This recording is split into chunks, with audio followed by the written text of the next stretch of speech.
year at ELCC 2019, there's been huge interest again in circulating biomarkers.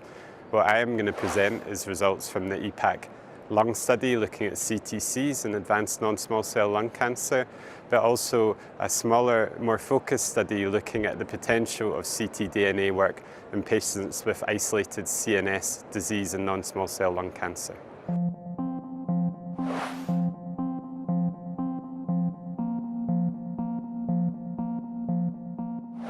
The reason for the EPAC-Lung study in advanced non-small cell lung cancer was that there had never been a multi-centre study looking at CTCs in this setting of non-small cell lung cancer, so we wanted to look across a number of European centres for user variability.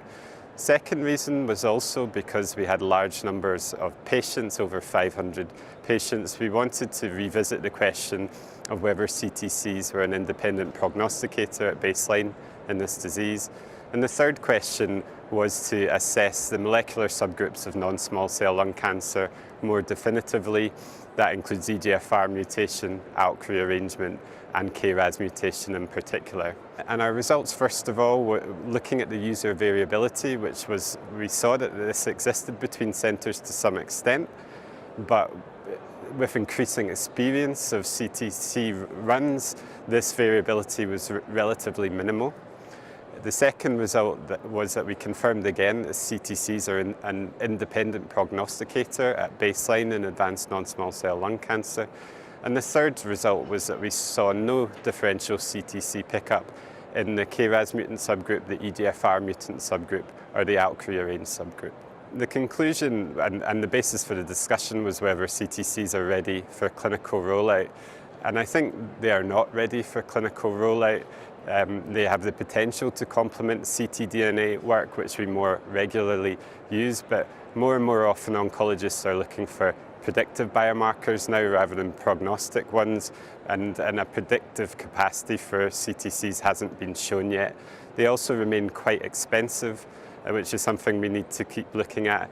And in general, for non-small cell lung cancer, the CTC pickup, at least using reproducible technology, is quite low, and that could pose a problem for introducing them to clinical trials.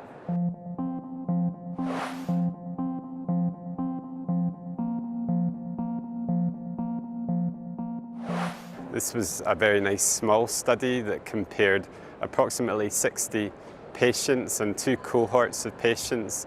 They all had advanced non-small cell lung cancer.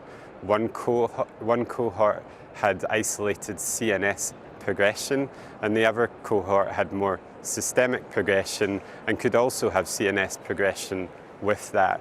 And the main aim of the study was to look at pickup of molecular alterations in ctDNA and compare the two cohorts. The findings were very interesting. What we saw was that the pickup of ctDNA in patients with isolated CNS progression was very low at 38%, and much higher in the cohort with systemic progression, around 98%, really showing that in this disease of unmet need, we need to do a lot more in terms of biomarkers and liquid biopsy to define a way forward, because ctDNA was hard to find. ctDNA is a regular tool now in the clinic for defining molecular alterations, but also monitoring treatment progress, whereas CTCs still remain a very interesting research tool that have the potential to complement the ctDNA work in the future.